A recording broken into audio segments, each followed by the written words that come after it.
प्रदेश Congress committee के कोषाध्यक्ष व पूर्व विधायक अमित विज ने प्रेस वार्ता दौरान सरहदी इलाकों में रहने वाले लोगों को आर्थिक मदद व रोजगार देने की मांग उठाई है। अमित विज ने कहा कि युद्ध के दौरान सबसे ज्यादा नुकसान सरहदी इलाकों पर रहने वाले लोगों का होता है। ऐसे हालातों में पठानकोट के व्यापारियों के हितों को ध्यान में रखते हुए अगले 10 सालों के लिए टैक्स मुक्त व्यापार की सुविधा देनी चाहिए, जबकि सरहदी क्षेत्र के बच्चों के लिए सरकारी नौकरियां आरक्षित होनी चाहिए। शुक्रिया अदा करना कि तुसी अज आए हो।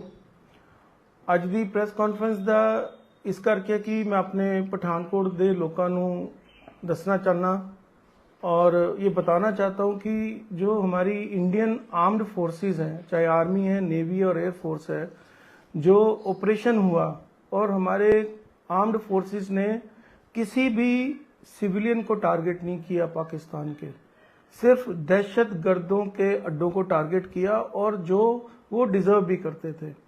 और ये मैसेज पूरे वर्ल्ड में है और इस चीज़ की अप्रिसिएशन सारे लोग दे रहे हैं। उल्टा पाकिस्तान ने फिर वही काम किया कि हमारे यहाँ अटैक करके 13 सिविलियन को हमारे शहीद कर दिया।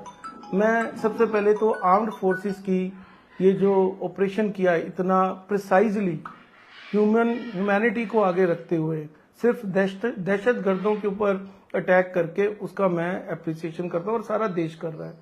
सेकंड, मैं ये बताना चाहता हूँ कि ये जो लड़ाई होती है, अब मैं अपने पंजाब की भी बात करना चाहता हूँ।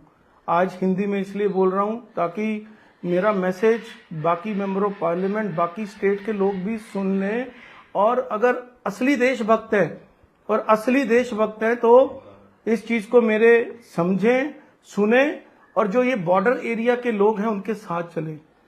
जो फर्स्ट डिफेंस ऑफ लाइन होती है और जो कहते हैं ना आग में झुकते हैं, सबसे पहले झुकता है armed forces, army, navy, air force, directly जो सरहदों पर लड़ रहे हैं। और मेरी इस बात का मैं पॉलिटिकल पार्टी को बोलूंगा कि नेगेटिव ना लें, मैं अपने लोगों की और देश के हक की बात करने लगा हूं। जो सेकंड लाइन होती है डिफेंस की, वो उन आर्म्ड फोर्सेस के परिवार होते हैं, उनकी माएं, उनकी बीवी, उनके बच्चे जो सफर करते हैं और सारा दिन रात उनकी जीवन की प्रार्थना करते हैं क्योंकि हमारे लिए वो सरहदों पे लड़ रहे हैं।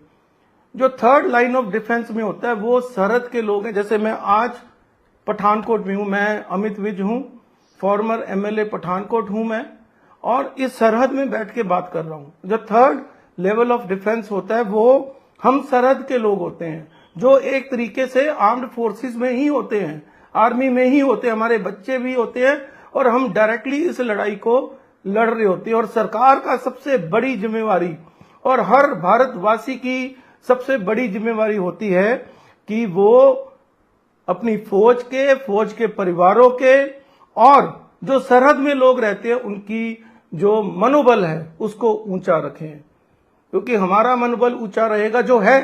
और पंजाब लड़ता आया है, पंजाब खाना भी खिलाता है, पंजाब सरहदों पे लड़ता है और लड़ता भी रहेगा।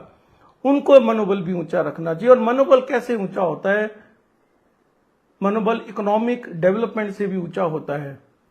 जब एक लड़ाई होती है तो लड़ाई तो 2 महीने 3 महीने बाद खत्म हो जाती है, मगर हमारे परिवार, हमारे लोग 10-10, 20-20 साल इस लड़ाई को फिर झेलते हैं। किसी समय पंजाब 1 नंबर पे होता था और इस चीज को हमने झेला है और पंजाब जिस नंबर पे लास्ट में आया वो हमारी कुर्बानियों में आया, मगर सरकारों ने इसमें मदद करनी चाहिए थी।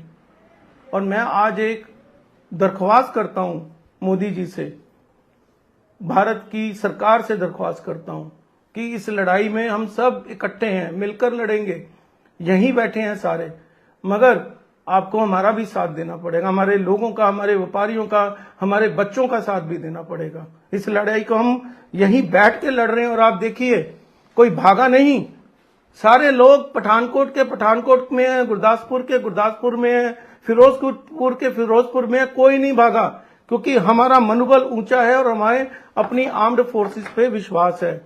मगर आपको हमारे बच्चों की सुरक्षा करनी पड़ेगी, उनके भविष्य की सुरक्षा करनी पड़ेगी, व्यापारियों के भविष्य की सुरक्षा करनी पड़ेगी। हमारे यहाँ से अब इंडस्ट्रियां फिर जाएंगी, हमारे यहाँ से बेरोजगार होगा, वो बेरोजगारी का कैसे करोगे आप? आपको जो सरहदों पे पूरे देश के लोग रहते हैं उनकी नौकरियां फिक्स करनी पड़ेंगी।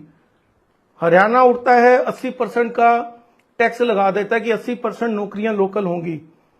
राजस्थान उठता है, अब अभी उनका थोड़ा बॉर्डर पे अब पूरा नहीं है। महाराष्ट्र उठता है, गुजरात उठता है कि हमारे 80% लोग ही रहेंगे।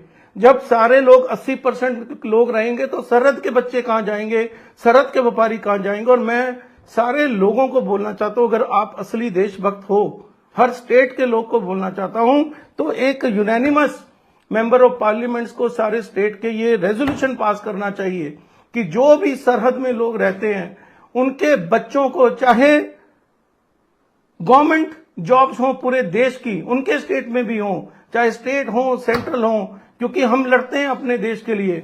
हमारे बच्चों का 10 से 20% कोटा फिक्स होना चाहिए।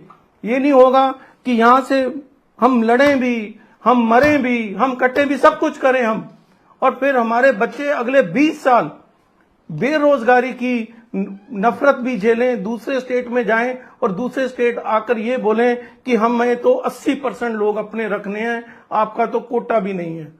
तो मैं सरकार को भी, ये भारत सरकार को भी ये दरख्वास्त करता हूं, हर स्टेट के चीफ मिनिस्टर को दरख्वास्त करता हूं, हर मेंबर ऑफ पार्लियामेंट को दरख्वास्त करता हूं, हर एमएलए साहब को दरख्वास्त करता हूं कि आप अगर असली देशभक्त हैं तो पूरे इंडिया के जो 100 किलोमीटर के बीच में सरहदों में रहते हैं लोग, उनके लिए पॉलिसी लाएं।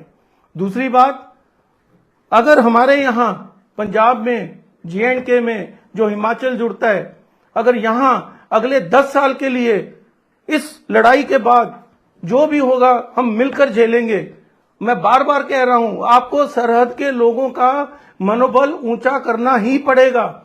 आज पंजाबी का मनोबल ऊंचा है तो हम लड़ पा रहे हैं, आज सरहद के लोगों का मनोबल ऊंचा है तो हम लड़ पा रहे हैं। तो मैं आज यही कहूंगा कि इन स्टेट्स में, इन सरहदों में कोई टैक्स ना लो 10 साल के लिए, किसी व्यापारी को टैक्स मत लो, कोई इंडस्ट्री लगाता है उससे टैक्स मत लो, क्योंकि ये भी देशद्रोह होगा। अगर भारत सरकार ऐसा करती है, इस पूरे के बाद अगर हमारे को कोई इकोनॉमिक डेवलपमेंट नहीं देती, मैं एक छोटा सा कल एग्जांपल देता हूं।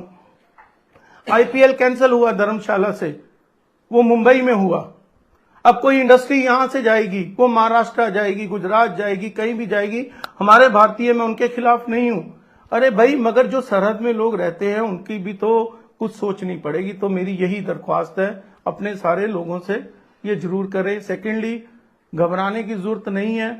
आर्म्ड फोर्सेस इतने प्रिसाइज के साथ अगर पाकिस्तान में ऑपरेट कर सकती हैं, बिना उनके किसी सिविलियन को मारे, सिर्फ दहशतगर्दों को मार सकती हैं, तो मैं अपने पठानकोट के लोगों को कहना चाहता हूं, आप डरो मत। और एक मैसेज मैं उन पार्टी वर्करों को भी देना चाहता हूं जो सरहदों पे नहीं रहते और सरहदों पर ना रहकर कोई भी बयानबाजी कर रहे हैं, कोई भी स्टेटमेंट दे रहे हैं, कोई पटाखे चला रहे हैं। एक बार सरहद में आके देख लो, एक बार इधर आके देख लो, आपको समझ लग जाएगी कि यहां माहौल क्या है, यहां लोग रहते कैसे हैं।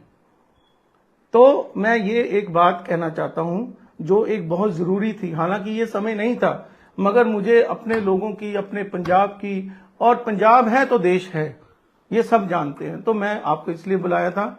थर्डली, अपने पठानकोट के लोगों को एक जरूर रिक्वेस्ट करना चाहता हूं कि ये ड्रिल में पार्टिसिपेट करें। जो भी आर्मी की तरफ से, एयरफोर्स की तरफ से, नेवी की तरफ से डायरेक्शन आता है, सरकार की तरफ से आता है, वो आर्म्ड फोर्सेस की तरफ से आता है। कभी लाइट बंद करने को बोलते हैं, क्योंकि हम अपने आप को वर्स्ट लेकर ही चलेंगे तो कामयाब होंगे। तो इस ड्रिल में मैं सबको रिक्वेस्ट करूंगा कि रिलीजियसली पार्टिसिपेट करें, ये हमारे और हमारे देश की भलाई के लिए है। और घबराएं मत, अपनी आर्म्ड फोर्सेस के ऊपर आप विश्वास रखें, किसी को कुछ नहीं होगा, मगर आप घबराएं मत। और फाइनली मैं फिर एक रिक्वेस्ट करता हूं कि सरहद पे रहने वाले लोगों के लिए भारत सरकार को और पूरे भारतवासियों को सोचना पड़ेगा, उनके बच्चों के भविष्य के लिए। मैं अपने लिए और किसी के लिए नहीं कह रहा।